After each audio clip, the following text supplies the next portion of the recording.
السلام السلام السلام السلام. الحمد لله وحده والصلاة والسلام على من لا نبي بعده. أما بعد فأعوذ بالله من الشيطان الرجيم. بسم الله الرحمن الرحيم. قال الله سبحانه وتعالى في كلامه المجيد: الذين هم على صلاتهم دائمون. وقال في موضع آخر: واعبد ربك حتى يأتيك اليقين. وقال النبي صلى الله عليه وسلم: أحب الأعمال إلى الله أدومها وإن قل، أو كما قال عليه الصلاة والسلام. اللهم صل وسلم وبارك على سيدنا ومولانا محمد وعلى آله وأصحابه وأزواجه وذرياته وأهل بيته أجمعين. زندگی آمدی برائے بندگی، زندگی آمدی برائے بندگی، زندگی بے بندگی شرمندگی. عمل سے زندگی بنتی ہے جنت بھی جہنم بھی، عمل سے زندگی بنتی ہے جنت بھی جہنم بھی. یہ خاکی اپنی فطرت میں نہ نوری ہے نہ ناری ہے. معزز و مکرم حضرات، سامعین کرام اور نوجوان دوستو،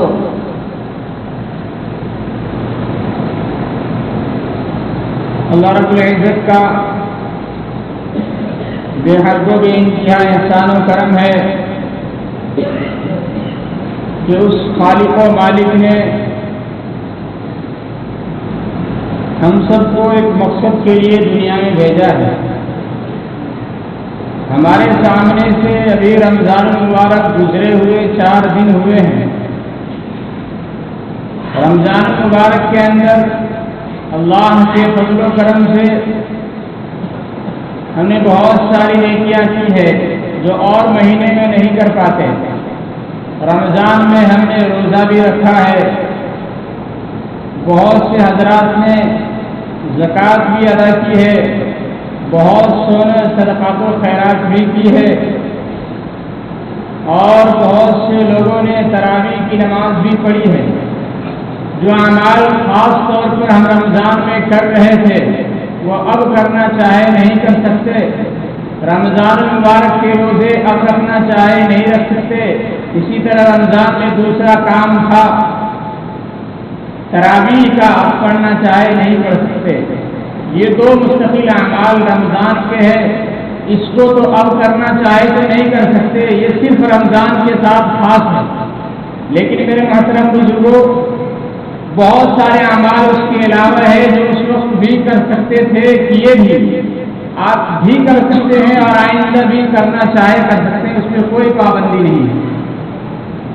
رمضان المبارک کی برکت سے ہم نے توبہ و استغفار بھی خوب کیا ہے. رمضان المبارک کی برکت سے ہم میں سے بہت سے لوگوں کی تلاوت میں اضافہ ہو گیا تھا. اگر وہ 2-4 پیج 2-4 صفحے پڑھ رہے تھے، رمضان میں پارے پارے پڑھ رہے تھے، آدھا ربع پارا پڑھ رہے تھے. اسی طرح صدقات و خیرات رمضان میں بہت دل کھول کے کر رہے تھے. ہمسائے اور غریبوں پڑوسیوں کا ایک حق ہمارے اوپر بنتا تھا، اس کو ادا کرنے کی کوشش کر رہے تھے.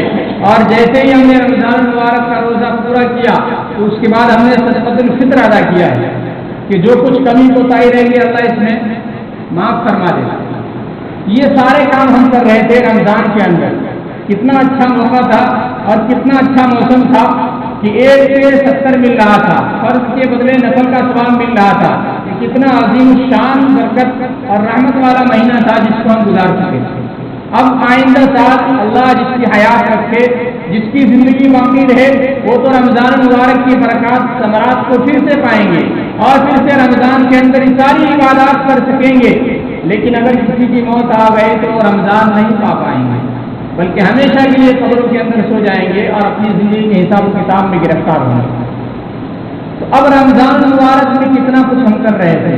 اب یہ رمضان کا ختم ہوا، یہ شوال کی 4 تاریخ ہے، یہ رمضان کے بعد کا پہلا جمعہ ہے. اب ہمیں موازنہ کرنا ہے کہ رمضان میں ہم کتنے اچھے تھے، رمضان کے بعد کتنے اچھے رہے۔ اسی وجہ سے کہا جاتا ہے کہ رمضان کی عبادت کی قبولیت کی دلیل یہ ہے، رمضان کی عبادت مقبول عند اللہ ہے یا نہیں۔ رمضان میں جو ہم نے نمازیں پڑھی ہے، روزہ رکھا ہے، تراویح پڑھی ہے اور بھی دیگر اعمال کیے ہیں، اس اعمال کی کوئی قبولیت کی نشانی ہے؟ ہے نشانی کیا ہے کہ رمضان کے بعد بھی یہ مسلمان مسجد کو بھرتے رہے، رمضان کے بعد بھی یہ صدقات و خیرات کرتے رہے، رمضان کے بعد بھی اسی مسجد نظر آئے، رمضان کے بعد بھی اسی نماز یاد آئے، رمضان کے بعد بھی جب موضوع صدا بلند کرے حیا علی الصلاۃ حیا علی الفلاح، آؤ کامیابی کی طرف، آؤ نماز کے لیے، آؤ اپنے رب کو راضی کرنے کے لیے، آؤ اس معبود برحق کے سامنے سجدہ کرنے کے لیے جس نے تمہیں سانس دی ہے، زندگی دی ہے، تمہاری زندگی کے اندر بہترین خوشیاں دی ہے اور ہزاروں اربوں خربوں نعمتیں سے تمہیں نوازا، اس کو یاد کرو، اس کو راضی کر لو۔ یہ صدا رمضان میں بھی بلند ہو رہی تھی، یہ آواز رمضان میں بھی لگ رہی تھی اور یہ رمضان کے بعد بھی لگتی رہے گی۔ بہت سے لوگ اس آواز کو دبانا چاہتے لیکن دبا نہیں پائیں گے، دبانے والے کب کے مر گئے اور آئندہ بھی مرتے رہیں گے، لیکن یہ حیا علی الصلاۃ حیا علی الفلاح اللہ اکبر کی صدا ہمیشہ بلند ہوتی رہے گی اور انشاءاللہ قیامت میں یہ صدا چلتی رہے گی۔ تو رمضان مبارک کے اندر ہم نے رمضان کی قدر میں اللہ کی عظمت و محبت و جلال کی وجہ سے بہت ساری ایسی نافرمانی سے رک گئے تھے جو غیر رمضان میں کر دیتے ہیں۔ اب ہمیں یہ دیکھنا ہے کہ رمضان کو چلا دیا، رمضان کی برکات و ثمرات بالکل نام اعمال میں درج کیے جا چکے ہیں، لکھے جا چکے ہیں، کتنی نیکیاں کس کو ملی، کس نے کتنے گناہ کیے، سب لکھا جا چکا ہے۔ ما یلفظ من قول الا لدیہ رقیب عتید، انسان کوئی لفظ، کوئی الفاظ، کوئی زبان سے ورڈ نہیں نکالتا، اس کو فرشتے نوٹ کر لیتے، لکھ لیتے ہیں۔ کرام کاتبین یعلمون ما تفعلون، انسان کے دونوں کندھوں پر فرشتے بیٹھے ہیں، اس کو کرام کاتبین کہتے ہیں۔ کاتبین اس لیے کہتے ہیں وہ لکھتے رہتے ہیں، جو اچھا کیا وہ بھی لکھتے ہیں، برا کیا وہ بھی لکھتے ہیں۔ یعلمون ما تفعلون، جو کچھ تم کرتے ہو سب وہ جانتے ہیں، سب وہ لکھتے ہیں۔ یہ سارے کام ہو رہا ہے، اب بھی ہو رہا ہے، آئندہ بھی ہوگا۔ تو رمضان میں بہت ساری نافرمانیوں کو ہم نے چھوڑ دیا تھا، اب یہ رمضان کا مہینہ گزر چکا ہے، شیطان بالکل آزاد ہو چکا ہے۔ اب ہمیں جو ہم نے رمضان میں تیاری کی تھی، اپنے نفس کو بالکل بجھایا تھا، سمجھایا تھا، اس سے ایک سمجھوتا کیا تھا کہ بھائی رمضان میں اللہ کی نافرمانی نہیں کرنی، رمضان میں نماز نہیں چھوڑنی، رمضان میں روزہ کو نہیں توڑنا ہے، تراویح بالکل پڑھیں گے اور رمضان میں بالکل اور کوئی گناہ نہیں کرنا ہے۔ یہ نفس کو ہم نے ایک مہینے کے لیے سمجھایا تھا۔ اب یہ ایک مہینے کے اعمال اگر ہمارے دل سے تھے، ایک مہینے ہم نے اپنے نفس پہ جبر کیا ہے، بہت زیادہ کوششیں کی ہے، محنت و مشقت کی ہے، جد و جہد کی ہے، اب یہ ہمیں دیکھنا ہے کہ اب یہ رمضان گزر چکا ہے، شیطان آزاد ہو چکا ہے، اب شیطان کے سر پہ سارا ٹھیکہ پھوڑیں گے یا اپنی کوشش بھی دکھائیں گے۔ رمضان میں ہم نے رب کو راضی کرنے کے لیے ساری جتن کی ہے، کوشش کی ہے، راتوں کو جاگا ہے، 5 راتیں ہم نے بہت عبادت کی ہے اور اللہ رب العالمین کو راضی کرنے کے لیے ہر طریقے امکان کوشش کی ہے۔ اب ہم رات میں تو جاگنے کیا اور نہیں کیا کہ پوری رات جاگا، اب نہیں، تہجد میں جایا کریں۔ تو رمضان میں ماشاءاللہ تہجد بھی بہت سے پڑھ رہے تھے، بلکہ اکثر پڑھ رہے تھے، سحری کھانے کے لیے اٹھ رہے تھے، تہجد کا وقت ہوتا تھا، اس وقت 2-4 رکعت ضرور پڑھ لیتے تھے، آنسو بھی ہمارے آنکھوں سے جاری ہو جایا کرتا تھا، کبھی یاد کر کے، کبھی ڈر کے، کبھی خوف سے اور کبھی گناہوں کو یاد کر کے کہ پتہ نہیں ماضی کے اندر گزرے ہوئے زمانے میں کتنی نافرمانیاں کی، اللہ ہمیں ہمارے سارے گناہوں کو معاف کر دے، بخش دے۔ اللہ کی ذات سے امید ہے کہ ایسا ہی ہو کہ ہم سب کے نام اعمال بالکل صاف ہو چکا ہو۔ اب جو ہماری زندگی شروع ہو رہی ہے، اب ہم اچھے اپنی زندگی کو شروع کریں کہ بالکل اب یا اللہ آپ سے جو ہم نے معاہدہ کیا تھا، جو ہم نے وعدہ کیا تھا، جو ہم نے پابندی کی تھی، عہد کیا تھا، پیمان کیا تھا کہ ہم آپ کی نافرمانی نہیں کریں گے، آئندہ بھی نہیں کریں گے۔ ایسا نہیں کہ رمضان ختم ہوا اور ہم نے سارے وعدے توڑ دیے، رمضان ختم ہوا سارے عہد و پیمان توڑ دیے۔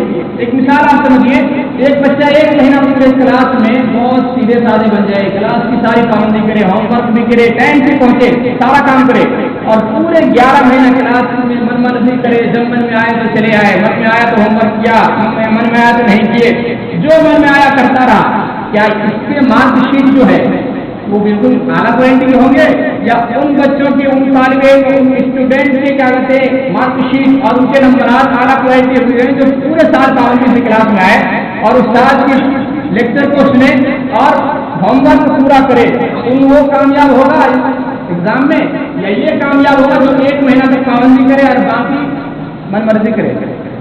آپ جواب یہ دیں گے یہ جو پورے سال پابندی کیا ہے, چاہے تھوڑا بہت ادھر ادھر کر کے, پورے سال انہوں نے محنت کی ہے, پورے سال لیکچر کو سنا ہے, پورے سال انہوں نے کلاس کی پابندی کی ہے, کامیابی کا جھنڈا اس کو ملے گا, کامیابی کا تمغہ اور انعام یہ ملے گا, ایگزام میں پاس یہ ہوگا, اعلیٰ نمبرات اسے دیے جائیں گے, اور یہ جو ایک مہینہ کوشش کی ہے اس کو کچھ ملنے والا نہیں ہے. جتنا انہوں نے ایک مہینے کے اندر کوشش کی ہے اتنا تو مل جائے گا, اس کے علاوہ نہیں ملے گا. ایسے ہی ہمارا حال ہے. یہ رمضان یہ ہم اپنے آپ کو بنانے کا ایک موسم تھا, اپنے آپ کو سنوارنے کا, اپنے نفس کو کچلنے کا, اپنے نفس کو راضی کرنے کا ایک بہترین موقع تھا. اور ہم نے ایک مہینہ یہ سارے کام کیے ہیں. اب 11 مہینہ اگر چھوڑ دیے تو پھر نمبر کیا ملے گا؟ نمبر بہت کم ملے گا, بلکہ پاس ہو جائے یہ مشکل ہے, اور وہاں کا پاس ہونا ہی اس میں کیا کہتے کامیابی کی دلیل ہے. تو رمضان میں ہم نے اللہ کی نافرمانیاں چھوڑ دی تھی, سب کو راضی کر کے دیکھا, رب کو راضی کر کے دیکھ, سب کا کام کر کے دیکھا, رب کا کام کر کے دیکھ کہ سب کو ہم راضی کرتے ہیں. والد صاحب ناراض ہو جائے بہت منت سماجت کرتے ہیں, دوست ناراض ہو جائے, والد صاحب کو چھوڑیے, دوست ناراض ہو جائے بہت پیار سے محبت سے منت سے سماجت کر کے میسج کر کے بہت زیادہ اس کو مناتے ہیں کہ بھائی مت اٹھو ہم سے. شاعر کہتا ہے تو نہ روٹھے مجھ سے یار تیرا روٹھنا ہے غضب, تو نہ روٹھے مجھ سے یار تیرا روٹھنا ہے غضب, یوں ہی میں راضی ہوں تجھ سے چاہے زمانہ روٹ جائے, تو نہ چھوٹے مجھ سے یار تیرا چھوٹنا ہے غضب, یوں ہی میں راضی ہوں تجھ سے چاہے سارے زمانہ چھوٹ جائے. ساری دنیا اگر ہم سے اٹھ جائے ہمارا رب راضی ہے, یقیناً ہم کامیاب ہیں. اس وجہ سے ہمیشہ ہمیں رب کو یاد کرنے کی بہترین کوشش کرنی چاہیے کہ جو اللہ اتنی بڑی زندگی ہمیں دی ہے, اتنے بڑے انعامات اور احسانات سے ہمیں نوازا ہے کہ اگر اللہ کے فضل و کرم نہ ہو تو ہماری سانس بند ہو جائے, ہمارا بولنا یہاں بند ہو جائے, کوئی شروع نہیں کرا سکتا. تو اس رب کو راضی کرنے کے لیے ہمیں کمر بستہ ہونا چاہیے, اور ہمارے اندر یہ امنگ, یہ جذبہ, یہ شوق ہمیشہ ہونا چاہیے کہ نہیں ہم نے رمضان میں رب کو یاد کیا ہے, رمضان میں رب کو یاد کیا ہے, رمضان میں رب کو راضی کرنے کی ساری کوشش کی ہے. غیر رمضان میں تراویح تو ہمیں نہیں پڑھنی ہے, روزے تو نہیں رکھنے ہیں, لیکن ہم رب کو ناراض نہیں کریں گے. سب سے بڑی نیکی یہ ہے کہ انسان رب کی نافرمانی چھوڑ دے. سب سے بڑی نیکی یہ ہے کہ انسان رب کی نافرمانی چھوڑ دے. نفلی نماز پڑھنا, نفلی صدقات و خیرات کرنا, نفلی روزے رکھنا یہ اپنی جگہ نیکی ضرور ہے. اسی طرح تہجد پڑھنا, اوابین پڑھنا, چاشت اور اشراق کی نماز پڑھنا یہ اپنی جگہ نیکی ضرور ہے.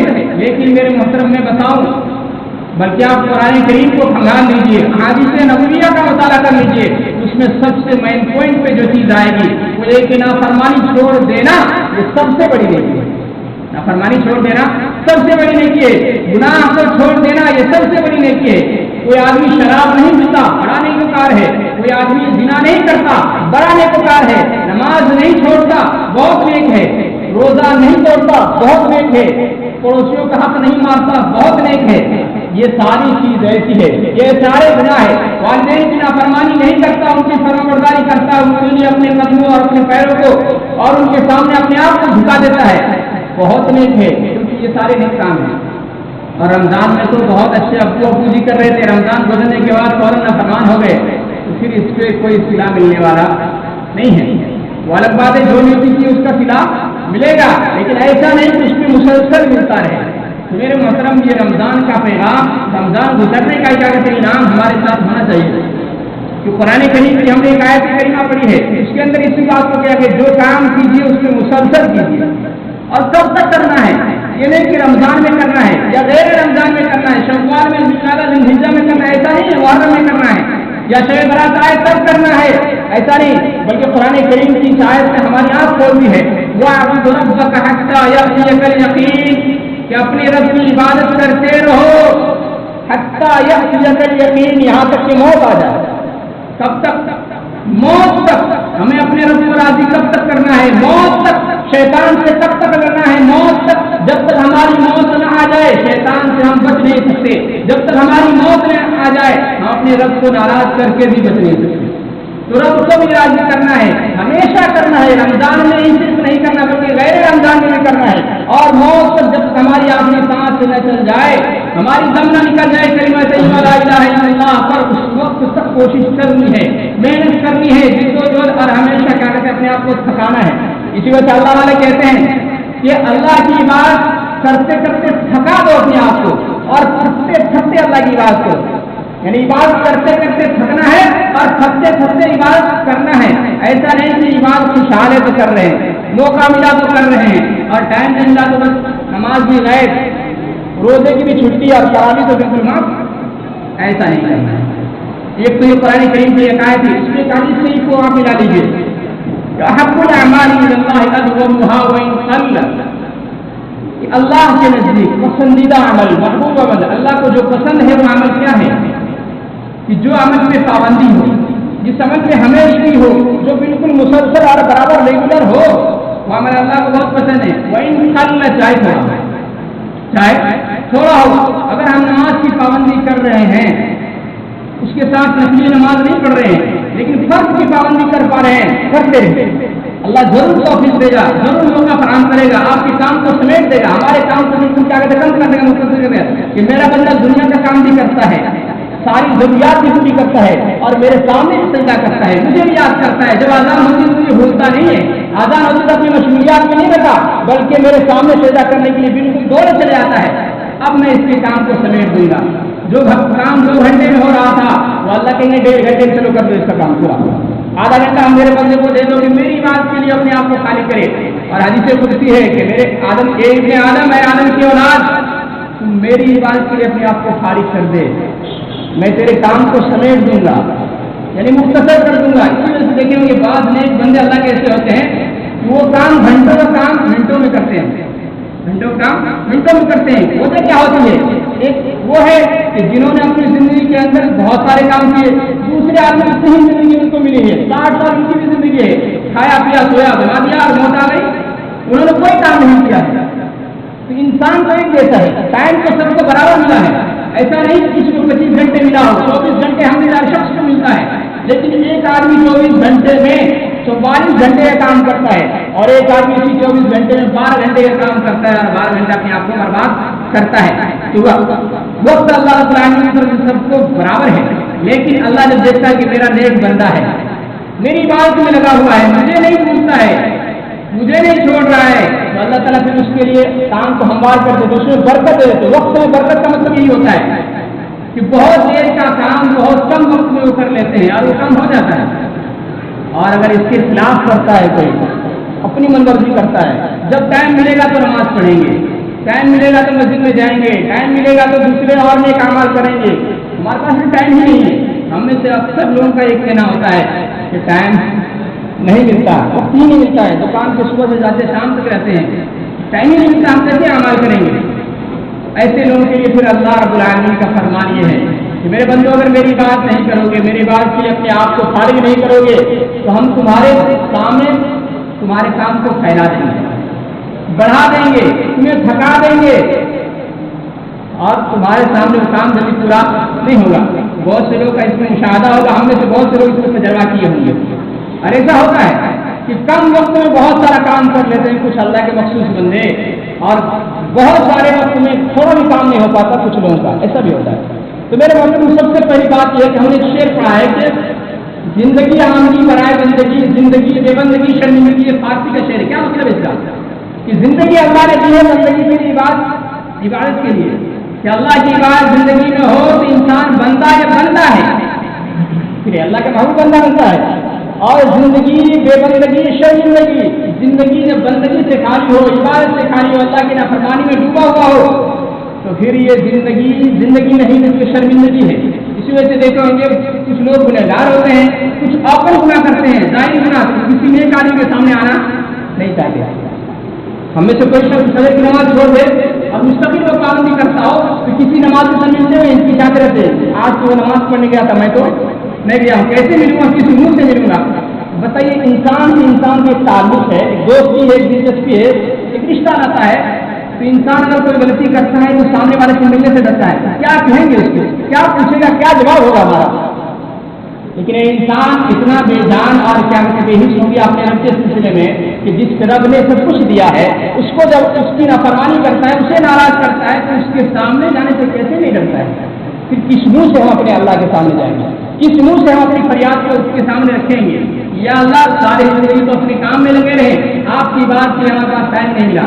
ایک بات ظاہری طور پر اور یقینی طور پر اس کو سمجھ لیجیے کہ انسان کے حالات ان کے اعمال کے بدولت بنتے بگڑتے ہیں. انسان جیسے اعمال کرتے ہیں، جو اعمال ان کے آسمانوں پہ چڑھتا ہے، جو اعمال ان کے نام اعمال میں درج ہوتا ہے، اسی حساب سے اس کے لیے فیصلے بھی ہوتے ہیں، اسی حساب سے روزی کی تقسیم بھی ہوتی ہے، اسی حساب سے اللہ رب العالمین کی طرف سے اس کے اوپر نعمتوں و انعاموں کی بارش ہوتی ہے.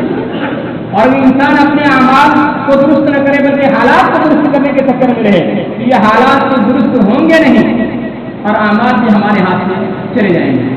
تو سب سے بہترین عمل وہ ہے احب الاعمال الی اللہ، اللہ کے نزدیک سب سے پسندیدہ عمل وہ ہے اطوبھا وان قل، تھوڑا ہو لیکن پابندی ہو، نماز ہو پابندی کے ساتھ. میں یہ نہیں کہتا کہ نماز آپ کی بیچ میں چھوڑ کے پھر بتائیے گا، ایسا نہیں ہے، بلکہ جو کام ہم کر رہے ہیں، جو نیکی کر رہے ہیں، تھوڑی کر رہے ہیں لیکن وہ پابندی کے ساتھ ہو، مسلسل ہو، لگاتار ہو. اور قرآن کریم کی آیت ہے اپنی طرف کا کہتا ہے ایسا یقین کہ اپنے رب کی عبادت کرو یہاں تک کہ تمہیں موت آ جائے. تو موت آنے سے پہلے کوئی چھٹی نہیں ہے، اور پھر مختصر عمل کریں گے تو اللہ رب العالمین اس کو بہت بڑا اجر عظیم دیں گے.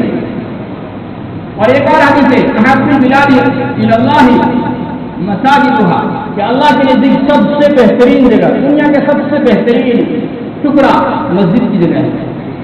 وابغض البلاد الی اللہ اسواقھا، اور سب سے بیکار جگہ اور سب سے برباد جگہ وہ بازار ہے. تو اگر انسان نماز کے ٹائم میں اپنا ٹائم بازار میں خرچ کر رہا ہے، دوسرے کاروبار میں لگا ہوا نماز چھوڑ رہا ہے، تو پھر وہ سب سے برباد جگہ میں اپنا وقت گزار رہا ہے، کیونکہ شیطان کی جگہ بازار ہے.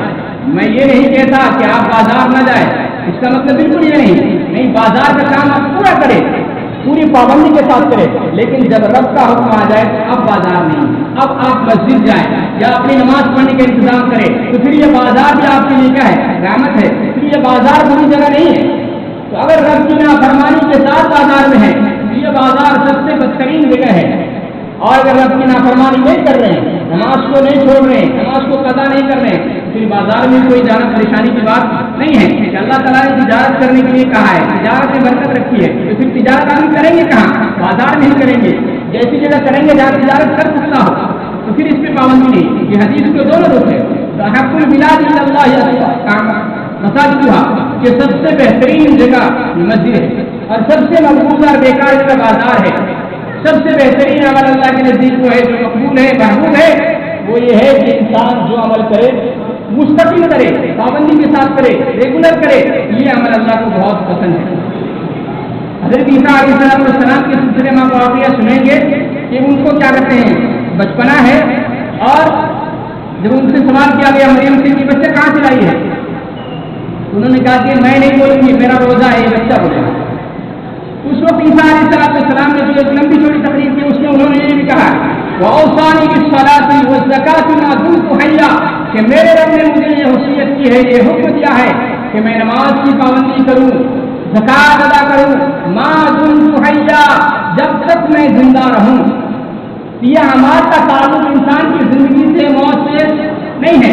انسان مر جائے تو پھر کوئی پابندی نہیں ہے. اب اس سے نہیں کہا جائے گا ہم ہزاروں بھی چلو نماز پڑھ لیتے ہیں، نہیں. زندگی ختم ہو گئی، اس کے اوپر سے اعمال بھی سارے ختم ہو گئے. جب تک سانس چل رہی ہے کوئی پیر، کوئی فقیر، کوئی درویش یہ نہیں کہہ سکتا ہے، اگر کہتا ہے جھوٹا ہے کہ بھائی نماز فی الحال معاف ہے.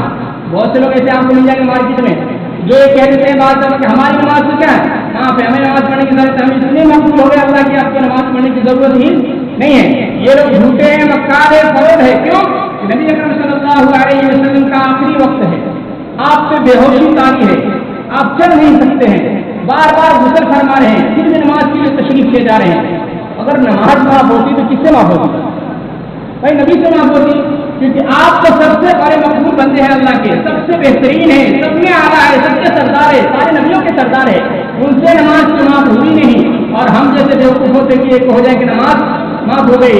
ایسا اگر کوئی کہتا ہے، غلط کہتا ہے، جھوٹ ہے، فراڈ ہے، بالکل ایسا نہیں ہے. قرآن کریم کی آیت ہے عیسیٰ علیہ السلام نے تقریر کی ہے، جو بیان کیا انہوں نے اپنی صفائی میں، انہوں نے کیا اوصانی بالصلاۃ والزکاۃ ما دمت حیا، ما دمت حیا، یہ عربی کا ایک جملہ ہے. اس کا مطلب ہے جب تک میں زندہ رہوں نماز پڑھوں گا، زکات بھی دوں گا، اور بھی دیگر اعمال کرنا ہے. اللہ نے مجھے کتاب بھی دی ہے، مجھے اپنے والدین کا فرمانبردار اور نیکوکار بھی بنایا ہے. یہ ساری تقریر ان پہ ہے، ان کی ہے. قرآن کریم کے 16 پارے میں اس کا ذکر ہے. تو انہوں نے یہ بات کہی کہ جب تک میں زندہ رہوں گا نماز پڑھتا رہوں گا، جب تک میں زندہ رہوں گا زکوٰۃ دیتا رہوں گا، اپنے رب کی فرمانبرداری بھی کروں گا، اپنے والدین کی شکر گزاری اور ان کی احسان مندی بھی کروں گا، اور ان کی فرمانبرداری میں اطاعت گزار بھی کروں گا۔ تو میرے محترم آج کا خلاصہ یہ ہے کہ رمضان گزر چکا ہے، رمضان میں جتنے اعمال ہم کر سکتے تھے اب بھی جاری رکھنا ہے۔ رمضان میں قرآن پڑھتے تھے تو اب پابندی نہیں ہے، بلکہ اب بھی ہمارا سلسلہ جاری رہے۔ رمضان میں جتنے گناہوں سے بچ رہے تھے اب بھی ہم بچے، بلکہ اور زیادہ کوشش کرنے کی ضرورت ہے، کیونکہ رمضان میں شیطان کو پریب میں تھا، ہمارے لیے اعمال کرنا آسان ہوتا تھا، لیکن اب شیطان باہر آ چکا ہے۔ اب اعمال کریں گے تو تھوڑی سی تکلیف ہوگی، تو تھوڑی سی تکلیف کو برداشت کر کے جو اعمال صالحہ کرنے کی راہ میں رکاوٹ ہو اس کو جھیل جائیے، جنت کے حقدار ہوں گے۔ اور جو گناہ کرنے میں پریشانی ہوتی ہے اس کو جھیل جائیے، تھوڑی دیر کے لیے تو تکلیف ہوگی، چاہیے پریشانی ہوگی، لیکن اگر برداشت کر کے نیکی کر لیے، برداشت کر کے گناہوں سے بچ گئے، اسی کی نام تو زندگی ہے، یہی تو اسلام سکھاتا ہے، یہی تو ایمان کا تقاضا ہے۔ تو اگر ہم ایسا کرتے ہیں تو یقیناً پورا سال ہمارا کامیاب ہوگا، اور ہم بالکل اللہ کے لسٹ میں ہم فرمانبرداروں، نیکوکاروں اور اللہ کے محبوب بندوں میں ہمارا شمار ہوگا۔ اور اگر ایسا نہیں کرتے ہیں تو پھر تو معاملہ کچھ اور ہوگا۔ اللہ پاک ہم سب کو ہر طرح کی